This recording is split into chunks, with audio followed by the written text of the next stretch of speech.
Hey everyone, and welcome to a new episode of He's Not Wrong. I'm your host, Chad D. I have to start out right off the bat saying if you're listening to this on any of the platforms, I am having to use my little iPhone handheld mic, partly because when I recorded this intro the first time, I did not know that there was an horrible, horrifying, god awful vocal effect on my soundboard turned on. I had no way of knowing beforehand. I now understand why people wear their headphones when they're recording. I can't stand listening to myself speak, but it might be something that I have to do in the future because this is now the third time that this has happened to me, which is why this episode is delayed. So I'm kind of making do with what I have. Apologies to those watching. I'm having to film this intro on my iPhone, not my big main podcast camera. But it goes without being said, I hope you stick through this and you wait for my conversation with today's guest. This episode was filmed a while ago, but it was specifically made for Pride Month. My guest is someone who has spent their entire career refusing to let the world look away when our representation mattered the most. My guest is a drag artist, a political organizer, and a Guinness World Record holder, a two-time GLAAD nominee, an Out 100 honoree, a former New York City Pride Grand Marshal. My guest is none other than the one and only Marti Cummings. Marti has performed on all 7 continents. They have sold out Joe's Pub in the Lincoln Center. They have ran for office as the first openly non-binary candidate in New York City history. They've moderated a panel at the United Nations, and that's just to name a few of their accomplishments. They, to me, are one of the most important queer voices in America, and there is genuinely no one that I would rather have join me as we do our first Pride Month episode. Today's conversation is one that I've been wanting to have for a long time because we're going to dig into the LGBTQ history. We talk about the threats facing our community right now, and we make the case for why understanding where we came from is so important. I'm calling out gay Republicans with this episode. So this one is for you. So if you've ever heard any gay person say that the government isn't coming for us, or if you've heard a gay person say that they've voted for a Republican, then I want you to just go ahead and share this episode with them because, like I said, it's dedicated to gay Republicans because they need to learn their history. So without further ado, I give you the one and only Marti Cummings. Marti Cummings, welcome to He's Not Wrong. Thank you so much for coming on today. Happy Pride. How are you? Oh, Pride, it's here. It is here. And what a time. We need to be celebrating queer joy, but also being visible and having our voices heard. And, I'm a big believer that Pride is a riot, and I think we need to fire it up, get loud, right? Pride is a protest and it is a celebration. And one thing that we're going to get into in a little bit is how do you balance the two of those? But before we get into that part of the conversation, I do want to say I absolutely love New York. My boyfriend lived there for a few years, so I spend my time between Alabama and New York. I spent Pride You're in 2020. Alabama? Yeah, I'm in Birmingham, Alabama. Oh my gosh. Okay, so this is like so off topic, but Sure. one of my favorite places to perform is in Mobile, Yeah. Alabama. I've performed there many, many times, and some of the greatest audiences I've ever had. I mean, the drag scene in Alabama has really popped off in recent years. And I know it's been strong for a while, but I'm so happy that they're finally getting the recognition that they deserve. In Birmingham, I know the drag scene in Mobile is getting a lot of attention that they deserve.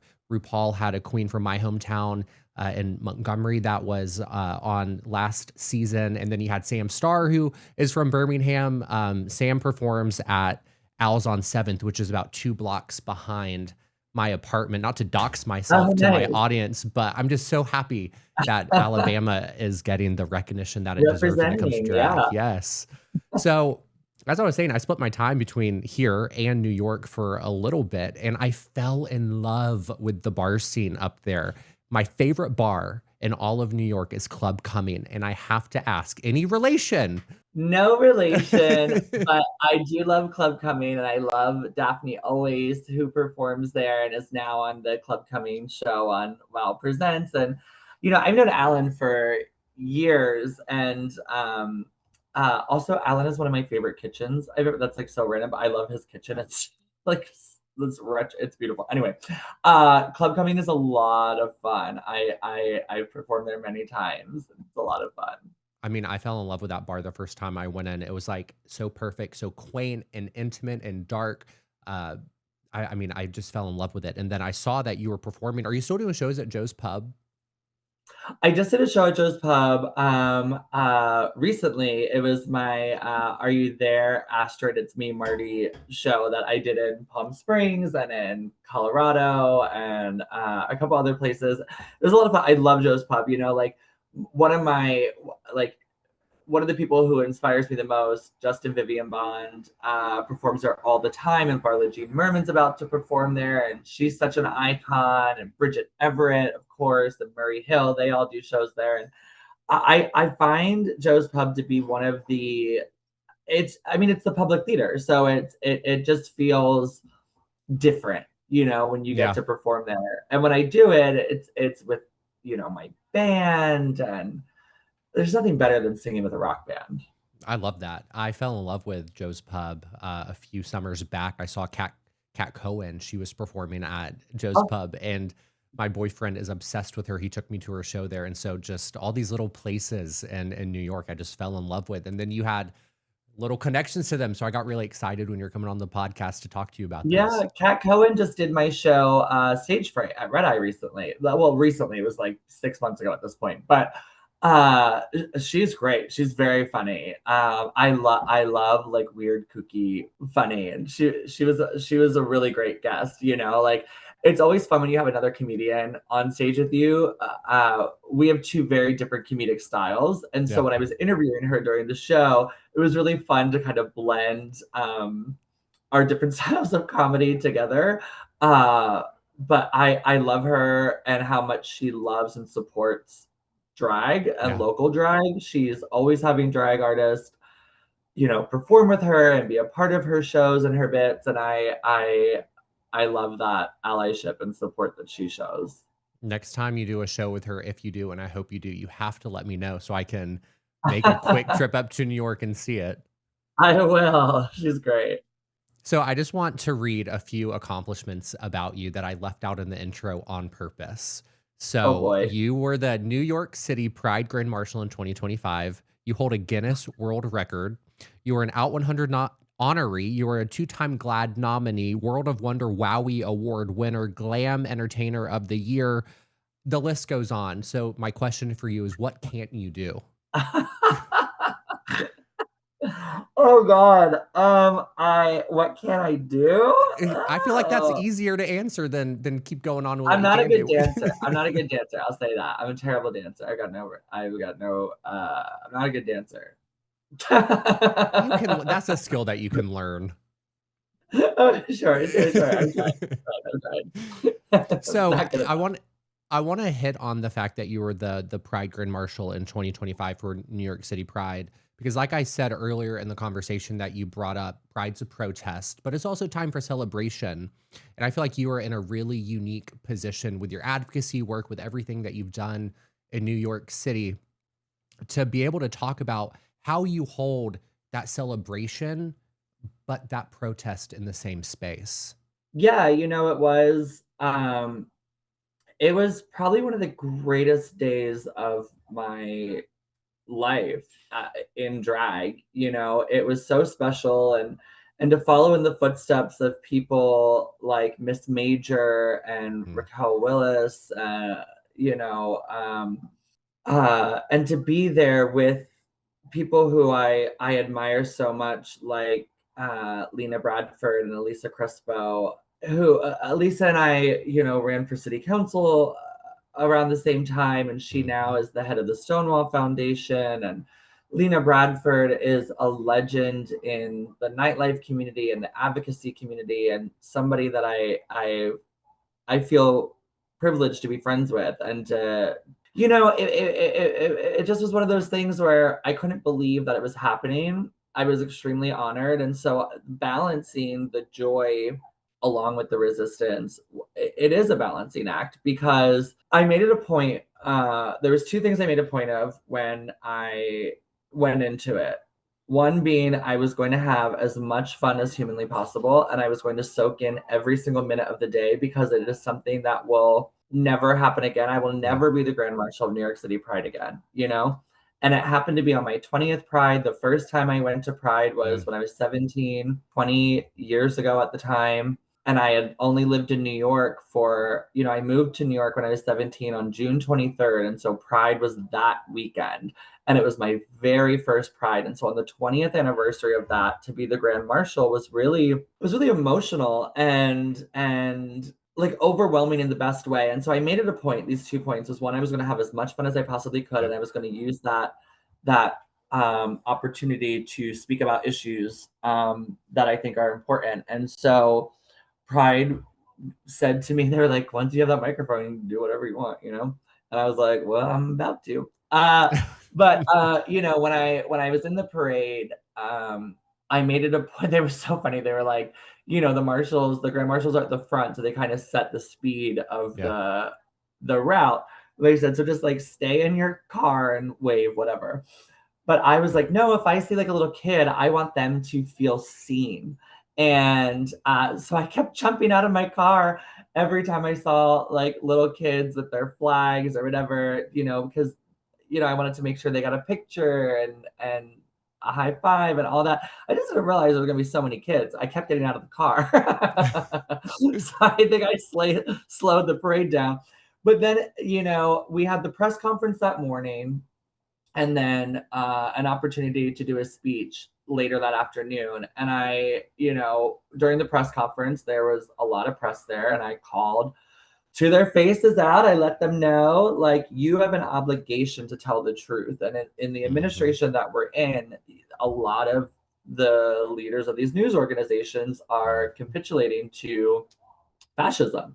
And I told them, like, it's great you're here covering Pride, but you have an obligation to tell the stories of trans people, to tell the stories of how their healthcare is being cut, to tell the stories of trans people who are being murdered and discriminated against. And you have an obligation to speak out against it because journalism is telling the truth, not bending uh, to fascism. And then when I was giving my speech, I really wanted to hit on the intersectionality of what's going on, um, how ICE is targeting and kidnapping our immigrant communities, and trans people are under attack, and our trans kids are under attack, and Black and brown voters are being discriminated against, and the intersectionality of all of that, Yeah.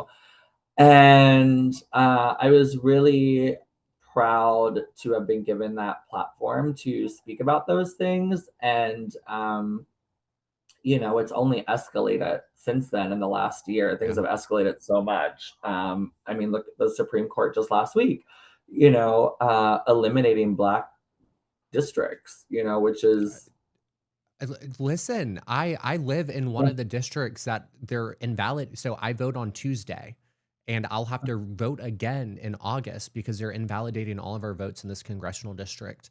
It's one of four in the state of Alabama that's going to have to re-vote after we've already voiced our votes. So it's absolutely insane. I'm at the epicenter of that battle right now, and there's actually a big rally in Montgomery. I know we already said it's June 1st is Pride. Actually, plot twist, we're filming this like a week before, but this weekend there's a big rally in Montgomery, Alabama to fight back against the legislation that they're pushing forward to silence the Black community in places in the South. It's just absolutely insane what's going on right now. yeah, and to be in Montgomery doing that, where the civil rights movement was so pivotal in getting the Voting Rights Act and working towards equality. And I watched this really great video recently of Joy Reid, who I really love, and I really admire what she has done since leaving her show Yeah. and her advocacy. And she was doing an interview with Jennifer Welsh, not Rachel Welch, sorry, Jennifer Welsh. It was great. And Joy Reid was doing an interview with her, and she said something really, really important that kind of like, was like a light bulb, like, oh, this is a perspective I didn't think about in this. And she said that this MAGA movement, this white supremacist uh, uh, you know, the white supremacy that is now just out in the open. Um, you know, MAGA has given these bigots permission to just say what they've been thinking, you know. But what it is in terms of like this legislation of the Supreme Court and whatnot is they hate the 20th century Yeah. because in the 20th century, women got the right to vote. Women were able to not have to ask permission to get a credit Hmm. card, which was crazy. That was only 50 years ago. The Voting Rights Act gave representation to Black and Brown communities. Queer people, you know, gained rights. Trans people became more accepted, and now we're seeing that's going back. But trans healthcare became more accessible. Gay marriage, all of these things happened, and now they're rolling all of that back. And I just thought it was a really interesting take that like the 20th century gave us labor unions Yep. and things like that, and now they're just wanting to dismantle all those decades of work. And it's just really astounding. No, it really is. And to hit on the point that you brought up a moment ago, the fact that Montgomery, Alabama is quite literally where the civil rights movement began. So much of what people in this country can benefit from rights wise stemmed from the single street in Montgomery, Alabama. And whenever I'm home and I have friends with me or anyone, I'd like to give them a tour of Dexter Avenue because Dexter Avenue is where the march from Selma to Montgomery ended. On one end of it, you have a fountain, and that fountain is where F. Scott Fitzgerald and his wife danced in the fountain after they wrote, or after F. Scott wrote The Great Gatsby. The building next to it is where the telegram was sent to start the Civil War to Fort Sumter in South Carolina. You move up the street, you have the church that Martin Luther King Jr. was the preacher at. The basement under that church is where they did so much planning for the protests that they were having. And then you have the steps where the march ended and Martin Luther King Jr. gave his speech at the end of the Selma to Montgomery March. And then a few steps above that, you have a little star that and took his oath of office for the Confederacy of the United States. So much history happened On that block. Yeah. on that one street. And that is where people got their rights. And it's the same street where people are losing their rights. That, I mean, that imagery, that symbolism, Yeah. it is, I can't believe it. Yeah, it's really, it's a really interesting time that we're in. And but as history shows, it really sucks to live through history. But Yeah. as history show, yeah, right. But as history shows, you know, authoritarianism and these things that are happening tend to not win out in the end. It just sometimes takes a really long time. And the truth of the matter is with what is going on, it's going to take us decades to, in my opinion, I don't, I'm not a fortune teller, but I feel like it's going to take decades to rebuild the Yep. progress that was made. It's going to take decades to rebuild our relationships with allies across the world because they've been decimated and we've really become an isolated state in the world. Mhm. Which is, we don't, I mean, just in every part of it, we're spending billions of dollars on ballrooms and painting, the memorial pool and putting gaudy, like, shitty looking gold things on the White House when people are, the price of gas in some places is $8 a gallon, but the minimum wage is $7 an Yeah. hour. People can't afford to live. We're supposed to be the wealthiest country in the world, but we are very low on the list in terms of healthcare, in terms of education. We have the highest um, maternity, death rate, especially among Yeah. Black women. Um, so like they keep saying "Make America Great Again," and I'm like, what's so great about it? I'm really happy that you bring up the maternal mortality rate because I just had Kiara Bridges come on the podcast 2 weeks ago, and she's written um, an amazing book called Expecting Inequality. She called out Senator Josh Hawley in a Senate Oh, Judiciary Committee hearing years ago, protecting trans youth. And she talks about how America has the solutions to cure, to solve the maternal mortality rate, but yet we're actively not doing the things needed to protect these women. And so at this point, their deaths are a policy choice. And so I'm really happy that you brought that up because I like tying the loop in other episodes when they come up and they're yeah. relevant in this conversation. But so much of what we're talking about is our history. And before we get into your advocacy work that I want to focus on, I do want to talk about our history because being in Alabama, there are a lot of gay Republicans. And I feel like gay Republicans refuse to learn their history. And I want to take this as an opportunity to talk about the importance of understanding our history as we enter into Pride Month. I think this is a great time to be reminded about why knowing our history is so important in doing the work that we do. And as I said, there's a lot of gay Republicans who refuse to learn their history. They think that the government isn't coming after them. But what we see time and time again is that what people call us the alphabet, when the government or politicians come after one of the letters, it's an attack on the entire community. And there's a lot of people who refuse to acknowledge that. It's a privilege for them to think that these laws don't impact them when the government has shown time and time again they'll start with one group and then they'll go after the others. So I just want to ask you, why does understanding our history matter? Why is that so important in this moment that we find ourselves in? Well, the LGBTQIA plus history it's complex, and I think for those people that you're talking about who are gay Republicans or the ones who only want the LGB and not, supporting Hmm. our trans and non-binary and uh the leopard will eat your face. Yep. You know that saying.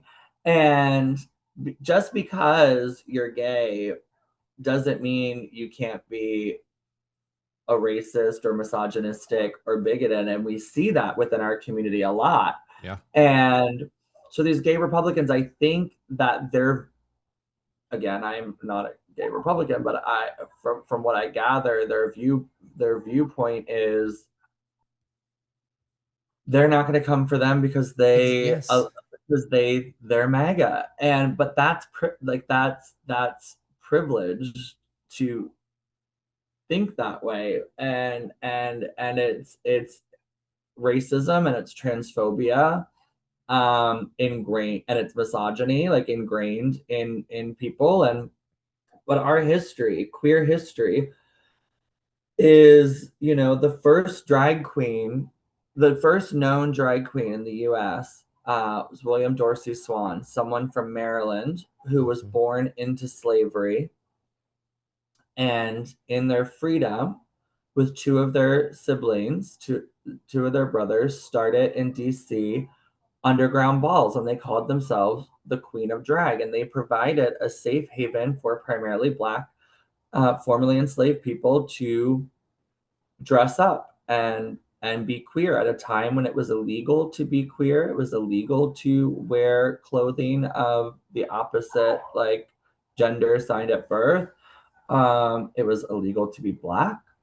And they are who started that. And so I guarantee you, a lot of those gay Republicans love to turn on Drag Race or love to go to Right. a gay bar, whatever, but they don't know that that all is because of somebody who was born into slavery.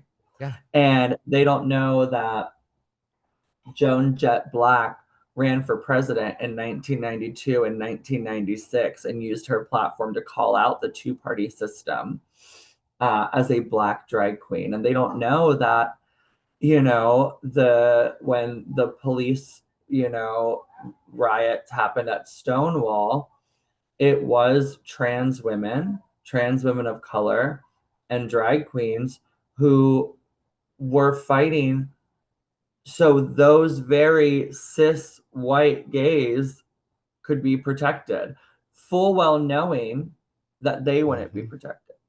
Yep. But they knew, that they had to fight for what was right. And so our history is rooted in in in in this. And so for the privilege of those people, it's bigotry. And we live in a culture where, as white people, we are taught consciously or subconsciously, uh, we are taught in our country to be racist, and Hmm. from a very early age. And so it's up to us, whether you're queer or not, to become anti-racist. And what that is unlearning the behaviors that the system has ingrained in us. The Yep. system is built to tell us that we are better, and that is not true. Yeah. We are not better. And so it's up to us to not just say, "Oh, I'm not racist," but practice anti-racism. And I think that applies to queer people as well, because we see in our own community, racism and transphobia and misogyny. One thing that really gets me going is when someone, and I've cut out a lot of people from my life within the past year, but some people who I had a tolerance for, and I use the word tolerance Mhm. very loosely, were the conservative gays, and I'm ashamed to say that, but I'm also like happy to know that I'm standing on a moral high ground right now, saying like I cut them out of my life, but to see them at a gay bar and then sit there and argue with me that the government is not the stance that they were taking is the government's not coming after them. And I'm like, look at Project 2025. It's like literally in black and white what they want to do. Like they're gonna take our rights away. And then what do you see? You see these memos saying that trans people can't serve in the military. You see in the FBI, the memos going around trying to out gay people from serving and protecting our intelligence and our country. And it's so insane to me that these people can walk around and enjoy the fruits of the labor of those who came before us, who sweat, who bled, who fought for their ability to be stupid in a gay bar. And I'm like, Yeah, well, the leopard will eat their face. They're coming. They're coming for everyone. Unless you are a wealthy white man. yep, So people are gonna fuck around and find out. And I've I'm very lucky. There's not a lot of conservative people in my life. yeah, you're But I lucky. don't engage. I don't have time for it. I don't have time for it. And I've kicked people out of my shows that, you Right know, on. were Trump supporters. I have quit gigs because the owners were Trump supporters. And I found that out. And I was like, you're profiting off of queer people, but voting against, no, no, no, no, no, no. Nope. Um, I have no problem doing that. I don't have time. I don't have time for Yep. those hateful people in my orbit. I love that. More of that. More of that, please. What one thing that you do in New York is you serve on the New York State Democratic Party, correct? You're on a committee with the Yeah, I'm a Democratic state Party? committee member. Yeah, yeah, Okay. I speak to the importance of that because I feel that that is so needed and necessary in places like New York to allow people to see themselves represented on these political bodies that make decisions. Speak to that a little bit. Well, it's a really unique position. It's elected by the people, but it is a party position. So like you're on the ballot with people running for elected office. Yeah, So it's technically an elected position, but you're through the party, for the Democratic Party. And sure. New York there's a lot of red parts in New York, and Kathy Hochul, our government, is pretty moderate. And Yeah. Jay Jacobs, who is the head of the Democratic Party in New York, is like a big, big centrist. And I am not a centrist. I Hmm. am not a moderate. I'm about as leftist as you can go. And our party platform in New York, so what the state committee does is we kind of shape the party platform. And I'm really, really honored to be part of the Progressive Caucus to push forth, the ideals that we are seeing working in New York City under Mayor Mamdani, Yep. universal child care, raising the minimum wage. We're pushing Kathy Hochul now to protect New Yorkers' healthcare because the plan she has in place in the budget will eliminate hundreds of thousands of people from getting healthcare.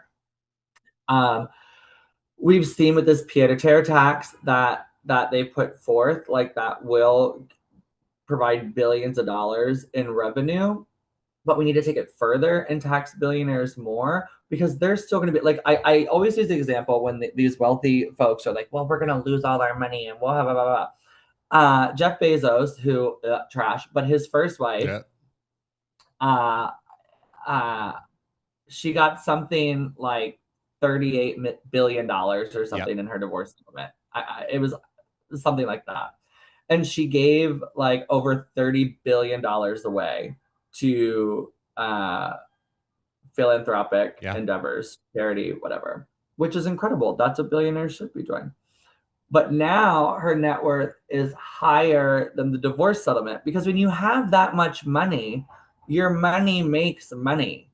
And so even if they're taxed, they're still going to be making a lot of and but that's the whole thing, to go back to what we were talking about before. The our government that we have right now is protecting the wealthy, and they're uplifting like wealthy white people. And so all of these Trump voters, not just the gay ones but all the other ones, Yep. it's like Yep. you're directly voting against your interests. So anyway, so being part of the state committee, we work to shape our party's platform, and so right now we're really pushing to make sure that our legislatures in our budgeting go against the governor and protect people so they stay on health care. um, Taxing billionaires because the pied-à-terre tax, as you saw, we had a $12 billion deficit in New York, and Yeah. now it's done. And the mayor has really shown that the government can work for the people. Yeah. And I think, Mike Johnson just said in an interview the other day, there's Mamdanis popping up all over the country. And he was saying it like it was a bad thing. And I was like, this is great. That's great. That's great. That's great because it's giving people hope and showing that there can be revolutionary change. Um, but it will take leaders who aren't bought by corporate interest. Yeah, and it's really I'm happy that you bring that up because the energy from the mayoral election in New York truly has bled across state borders. Like even here in Alabama, there are thousands of Democrats who are like, if it's possible in New York, you know what, we're not gonna stand idly by and we're not gonna settle. And they are even louder and more organized than ever before. And it's because of what y'all are doing in New York is giving places like Little Red, Alabama, the power to speak out against the hardships and the harms that the Republican Party has been putting on its people for decades at this point under their supermajority. So we owe you a great deal of thanks for the work that y'all are doing But up there. thanks. But we're seeing those wins. Like there was the congressional special election recently in New Jersey, and there's Hmm. all these elections, like you said, happening across the country where more left-leaning, socialist-leaning electeds are winning, and it's because people want change, and they're also seeing that change take effect, and how it has in just a few months improved New Yorkers' lives. Yeah, yeah, absolutely.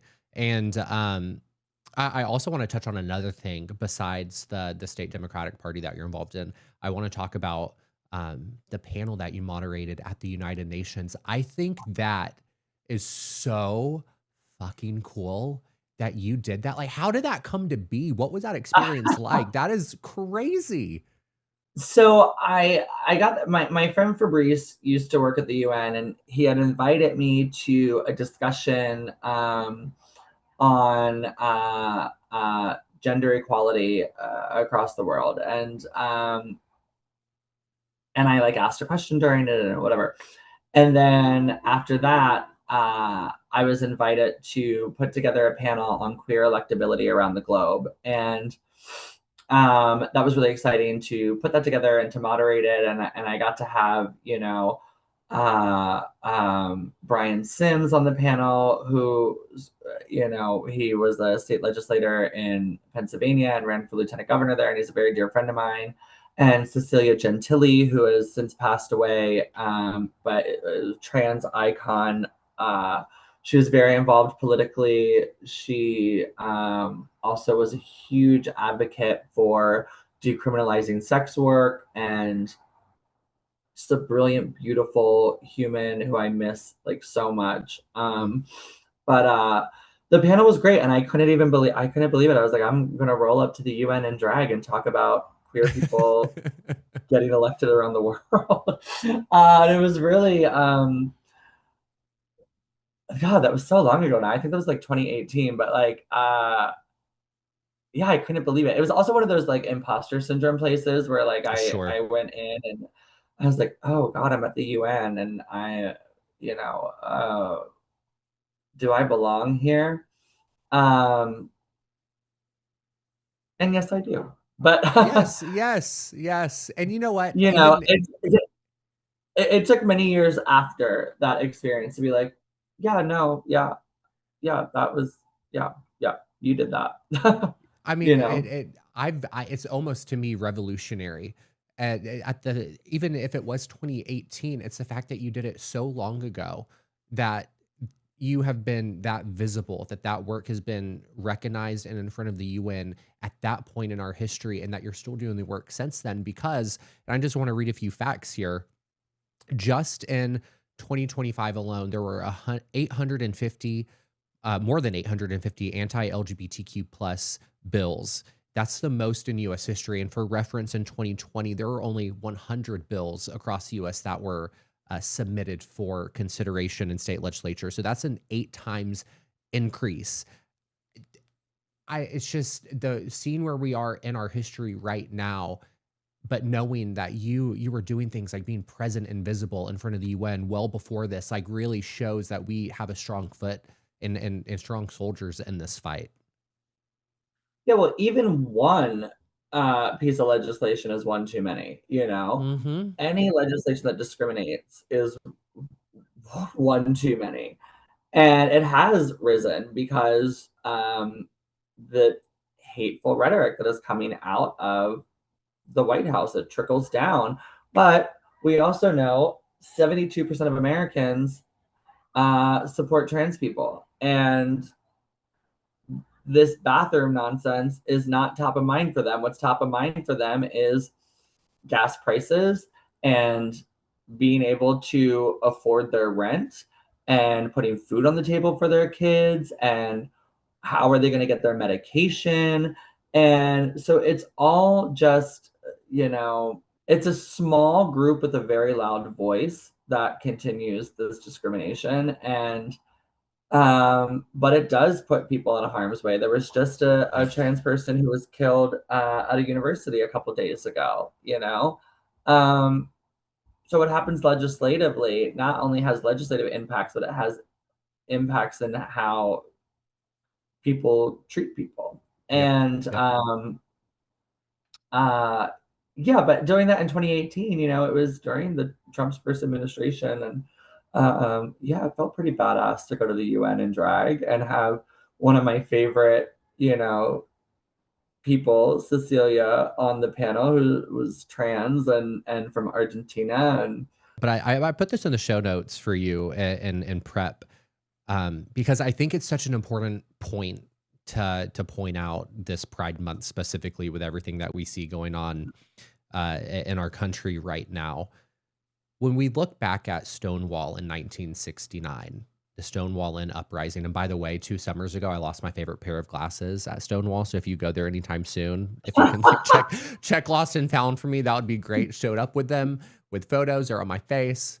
Photos after the fact, they're gone. So please. But no, you look at a timeline of the history of America and the Stonewall uprising, 1969. You look at the smallness of the blip on a timeline of what is the LGBTQIA plus movement, our fight for our rights. It's such a small blip in the grandness of that American history timeline. And I feel like the smallness of that blip really shows the fragility of our rights. They have spent more time trying to erase us than they have protecting us. And not enough people are talking about that. Not enough people are bringing that in the conversation to show like our rights are fragile, and they have spent so much of that time trying to erase us. And our country is not very old. We're at the 250th anniversary, but that's not very old. Stonewall was not that long ago. No. The civil rights movement was not that. Ruby Bridges is still alive. Ruby Bridges, the little girl who had rocks thrown at her because she was the first Black student in a school that was integrated. She's still alive. Miss Major just passed away last year, but she was instrumental in the queer movement. Marsha P. Johnson and Sylvia Rivera, like they, Marsha died in the 90s and Sylvia in the 2000s, but like that wasn't that long ago, And if you think about it, like Stonewall took place roughly 100 years after the Civil War. That's not a long period of time. And so there's this short window in our country's history where people started gaining rights. And this goes back to the thing I said about Joy Reid. There's that short window of equality starting. And I say starting because, we still had a long way to go. But, and now they're just trying to strip all of that back. And when they say make America great again, what they mean is where women are barefoot, pregnant, and in the kitchen, queer people, gay people, trans people are given conversion therapy. It's where Black people don't have voices in government and are discriminated against. It's where immigrants are, you see what's happening with ICE. Yeah. And that's what they mean when they say make America great again. They mean make it a white supremacist nation. And so we have to keep fighting back and pushing back against it. With everything going on, a theme on this podcast and so many episodes is the importance of getting involved locally. There's so much being thrown at us. It can feel overwhelming to know where to even begin. But you're looking at that and it's national news. It's like, how do you make a splash nationally with how fast things are throwing at us, how fast the news cycles are changing? But we have a lot of power to change things locally. And those are the laws and the things that we will feel on the day to day. And one reason why I'm so happy that you came onto the podcast is because you fit that theme perfectly. You started the Hell's Kitchen Democrats. And I feel like with your work with that organization, with that group, it really fits this idea that the power is with you and what you can do locally to impact your community in a positive way. So I just want you to talk about that experience. What need did you see that you were filling when you created that group? Well, I've always said, I'm a big believer that local politics is the bedrock of democracy. And to go back to talking about Mom Johnny, he filled like 100,000 potholes across the city. And that might seem like okay, no big deal, but that is a big deal. Yeah. Like that is a big deal. That is something you're seeing in your day to day. Potholes are a nuisance and they're awful. That is something happening day to day. Our garbage can system is going to change in New York. That is a day-to-day thing that impacts Can I our. interject real quickly about the potholes? I got my master's in public administration, and I always talk about, you want to talk about economic development, build a sidewalk. That's economic development. When it Yeah, comes to well, they're potholes, rebuilding the side of.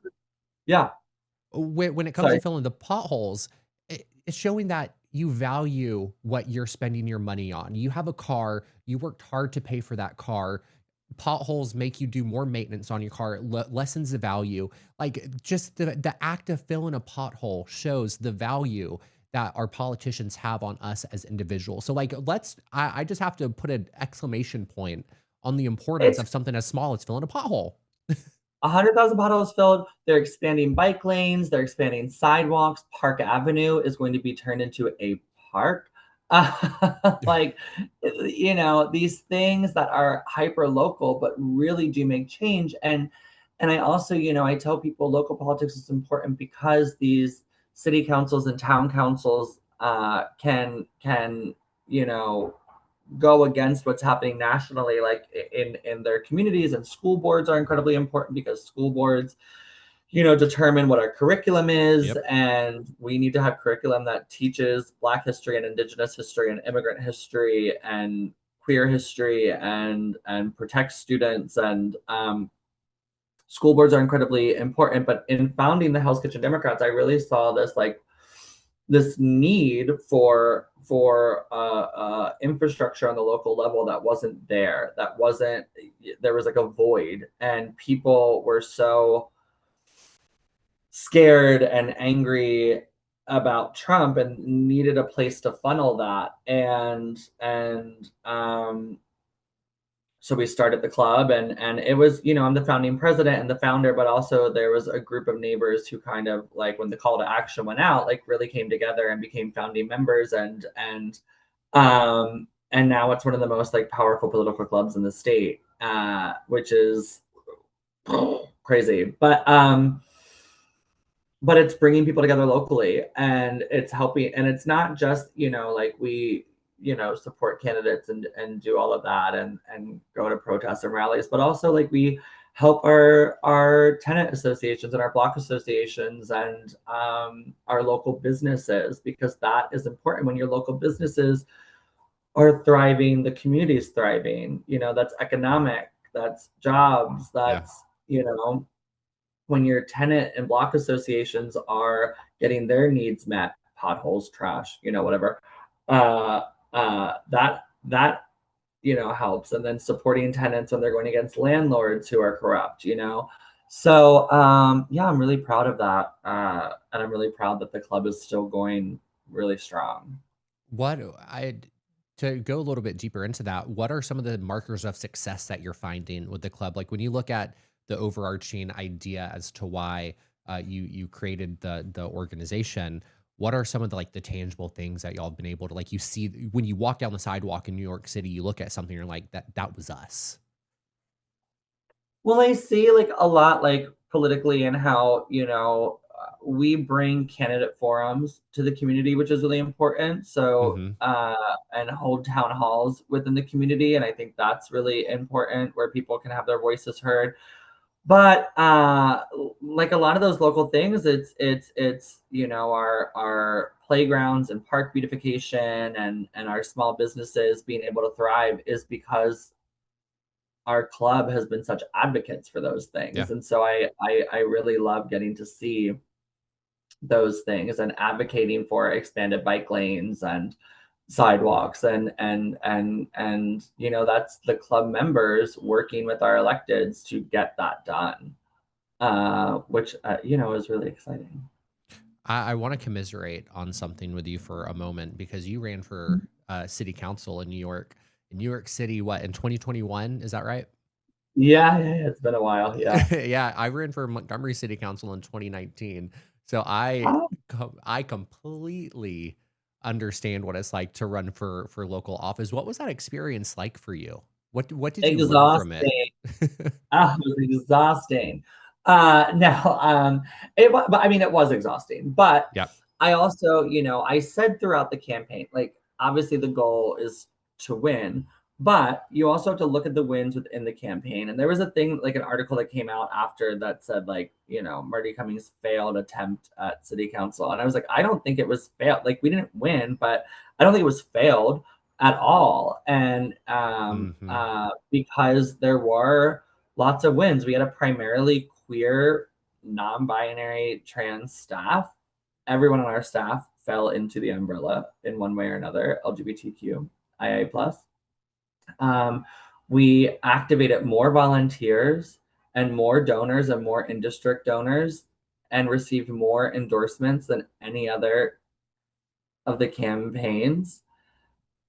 That activated people into politics in a way they never had been before. That is a win. You know, we had queer Yeah. people and trans people who needed a place to feel seen and safe join our campaign. That is a win. We saw later afterwards our bathroom policy of more public restrooms is a health issue. And in the largest city in the country, to only have 1,100 public restrooms across the city for 8 million people plus all the tourists, that's crazy. And now, you know, our policy that we put forward is now law where they're building 4,400 new bathrooms over the next several years. That is a win. Uh, so, no, I don't think it was a failed campaign. I think there was a lot of wins within it, and it was extremely exhausting and emotional, but also worth every single minute. I hate some headlines and how they frame things because I obviously didn't win my race, but I was running against a 16-year incumbent. People never, up until that point, people never had a choice to vote for someone else because he had such a chokehold on the district. And I think it's a win that I gave people hope that people for the first time in 16 years saw themselves in a campaign and volunteered or maybe donated for the first time. Like getting people engaged and activated and aware of civic engagement, that's a win within and of itself. And so, Yes. Yes, yeah. because you're activating people in a new way. And a lot of my, you know, staff and volunteers have gone on to like really big political careers, you know, because of that. That is a win. I That is a love that. win. Yeah, it truly is a win. What was one of the hardest things that you learned from running for office? For me, it was fundraising. I've learned I'm an awful fundraiser. Oh, I think when you see how politics can be really gross up close, Hmm. that was really hard. You know, outside expenditures being spent against you for your opponent by billionaires. Um, and just how much money went into that. Like hundreds of thousands of dollars in like promo against me. I mean, I guess that means I scared them, but that's just a waste of money and resources and also just gross. Yeah. Um, I digress. Well, we are in the final few questions of our conversation, Marty, and so I really want to know what is it that the listeners who are hearing us speak, learning about our history, learning about advocacy work, if they could walk away from this episode today with one thing, they have to do one thing, one action. What do you want them to take away from this and do? I want them to get involved in local politics. I love Get it. involved. Politics is for everybody. You don't need like a master's degree or a PhD to be in politics or a law degree. Anybody, anybody, anybody can. I don't have a college degree. Like anybody can be in politics, and I think you should go to your town hall meetings and sign up to speak. You should go to your school board meetings and sign up to speak. Uh, Organize trash cleanups with your neighbors. That's community building and community beautification, and it's a great way to meet new people.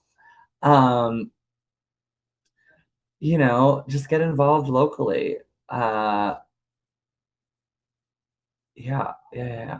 To put another exclamation point on what you're saying, it's like we are so quick and it's so easy to lose sight that we are politics. Politics is us. Like there's no barrier to entry. And we often Yeah, think that you have to be everything's rich. political. Everything Yeah, is political. The air we breathe, the water we drink, the streets we walk on, everything is political. And so get involved, like get involved, you know?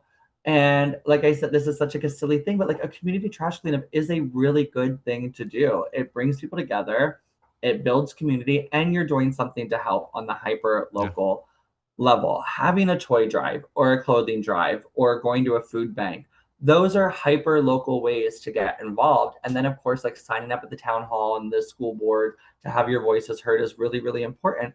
And also to let these electeds know that, like, their check is signed by you, by your tax dollars. And there's no reason for somebody to have a 16-year hold on a district. Like, yep, even if you don't win, run against them, because running against them, even if you don't win, could push them to enact policy that maybe they wouldn't have before, because they see that absolutely. there's several thousand people who want it, you know? So You're get not wrong involved. about that. You are not wrong about that. And that leads me to the final question. Marty Cummings, what is it that you're not wrong about? Okay, we're gonna switch gears real quick. Let's do Okay, it. we've been talking about real heavy stuff. What am I not wrong about? Cats the Jellicle Ball is the greatest show I've ever seen on Broadway. I've seen hundreds of Broadway shows. I love theater. I'm a theater girly. Cats the Jellicle Ball. I am not wrong about this. It is the greatest thing that has ever been on a Broadway stage. It is a masterpiece in storytelling, in dance, in costume design. It is a primarily queer cast. Uh, it's so incredible to see so many trans and non-binary people and trans and non-binary people of color on stage being celebrated. And it is exactly what we need in this time, because we talked about a form of resistance being joy. It is joy. It is joy. It like that show is a form of resistance, and it is joyful, and it is so much fun. And so if you get a chance to come to New York to see it, go see it. And I'm not wrong about that. Uh, I I love that. We're trying to come up, my boyfriend and I are trying to come up in July to see Meg Stalter and ah, yeah, yeah, and yeah, Oh Mary. yeah, yep. We're trying to come make it up in July to see her in that. But I was laughing when you were speaking because you reminded me of like a memory that just got unlocked. And I've never told the story publicly, but back when Jinx Monsoon was in Chicago. She was in Oh, Chicago when on my birthday, and so I flew up to stay with my boyfriend. My best friend and I came up to go see Jinx Monsoon. I spent maybe like $1,000 on our 3 tickets to go see Jinx in Chicago. Like what a she was great. privilege! What a privilege is to be in a place to where we could go see her and do that. So I really wanted to have bottomless mimosas before the show, and I got completely blackout, had to leave during intermission because I was spinning, like literally my head was Girl, spinning. So that's one of my last Broadway memories was that Chicago show with Jinx and just being absolutely blackout, not remembering any of it.